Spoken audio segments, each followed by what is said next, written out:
They climbed in again behind the cistern. Because it was such an important occasion, they took a candle each.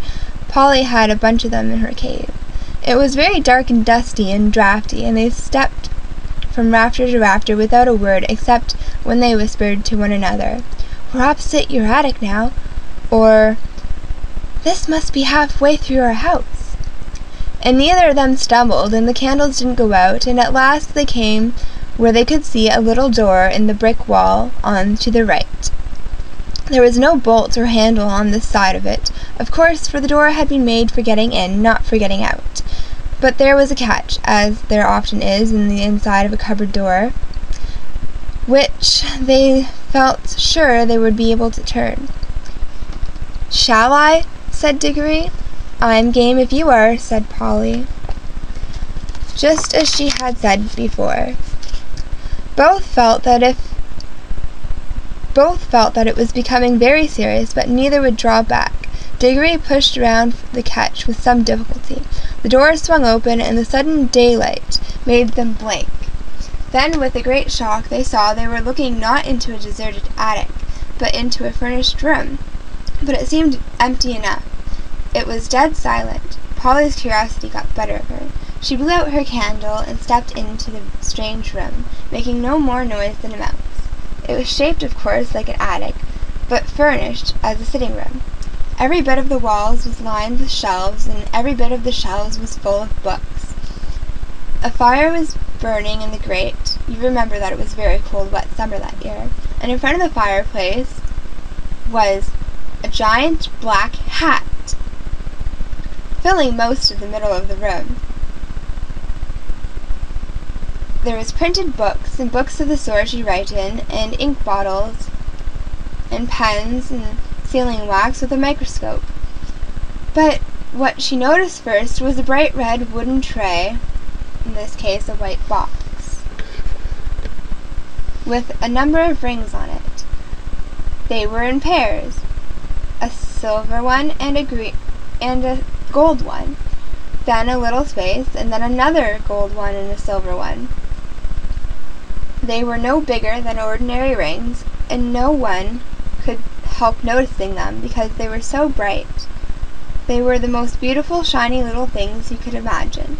If Polly had been a very little younger, she would have wanted to put one in her mouth.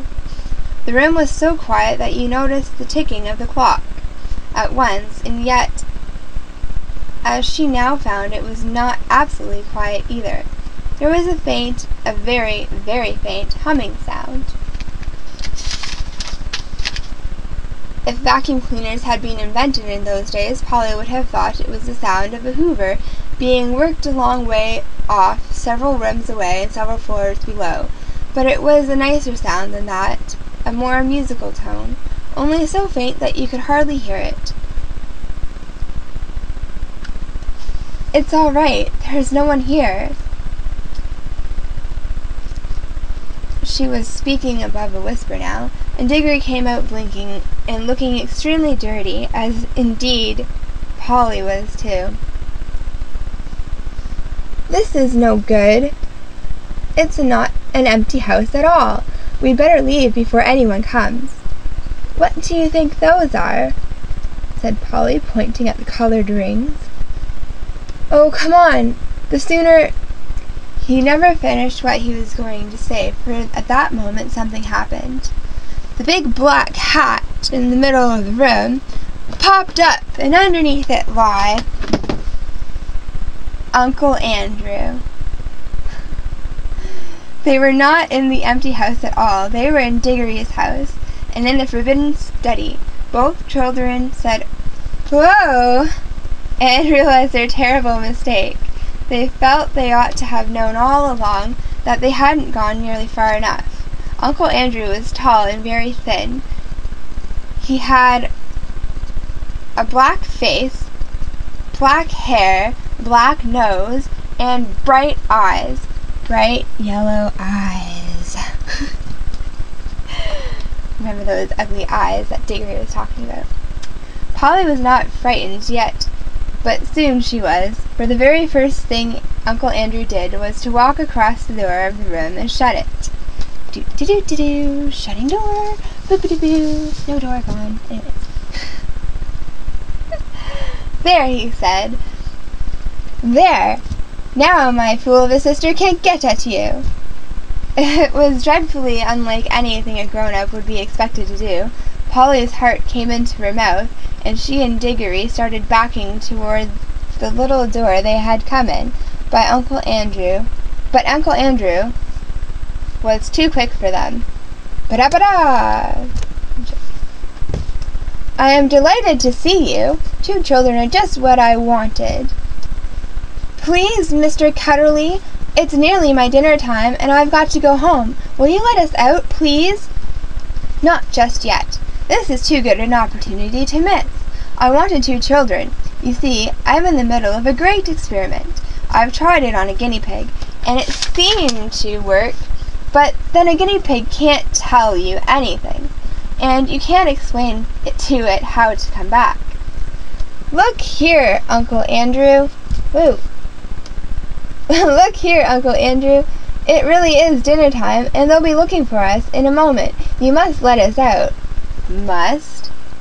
Diggory and Polly glanced at one another and dared not say anything, but the glances meant, isn't this dreadful? And we must humor him. If you let us out for dinner now, we could come back after dinner. Ah, but how do I know that you would? Well, well, if you really must go, I suppose you must. I can't expect 2 youngsters like you to find it much fun talking to an old buffer like me. You've no idea how lonely I sometimes am. But no matter, go to your dinner, but I must give you a present before you go. It's not every day that I see a little girl in my dingy old study, especially if I may say so, such a very attractive young lady as yourself.